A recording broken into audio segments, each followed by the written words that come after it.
One of the post office's main depots in South London. Good morning, Sue. Morning, Penny. What's the problem? Well, you can see someone works as early as we do, Penny. It's all up and going here.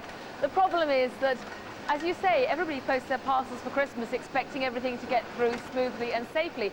But what the Which report did, the Consumers Association, is that they sent out parcels to delivery services over Britain, and they tested to see if they all got through safely or if they're all delivered directly to the door. And unfortunately, the results were not exactly as we'd all want to find. They didn't find that they all got delivered exactly as we would intend. Just take a look at this. Wrapping parcels for Christmas should be fun and full of the anticipation of how welcome they'll be when received. But today's Which report gives a stamp of disapproval to the post office's parcel delivery services. In the period running up to Christmas, the post office handles 1 million parcels a day. In the Which survey, 33% of the parcel recipients were out when the package arrived. 87% of those people had their parcels left nearby, in their porch, garage or with a neighbour. Only 13% received a card saying what had happened to the parcel.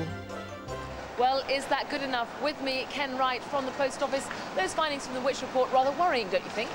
Well, I think they raised some issues, but let's put it in context. The Which did a very, very small survey. We handle something like 73 million letters and parcels every day. And really, to get a representative sample, you'd have to sample something like 30,000. How many did Which sample? Only 60 parcels and 200 letters. So we don't think that's representative, although obviously we take seriously some of the issues raised and we want to respond positively to those. But still, a smallish sample, but still proportionately, they found that the numbers that they gave there, that they weren't getting through, that only 13% were given a card on the doorstep. People were finding that the parcels weren't actually reaching them as was intended.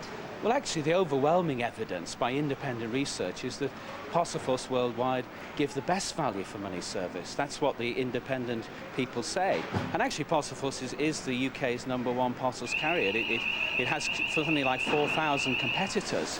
So it can't suddenly not be delivering the service when actually it gets a real vote of confidence from so many customers.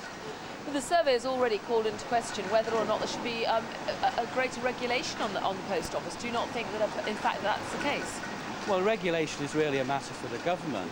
But we know that competition is here. As I say, Parcel Force Worldwide have at least 4,000 direct competitors. Royal Mail is facing competition from electronic mail and other forms of communication, the fax and so on. And of course, our counters business, the shops, face competition on the high street. So we're by no means complacent. Regulation is a matter for the government, but we're really wanting to be match fit for competition, and we're facing it right now.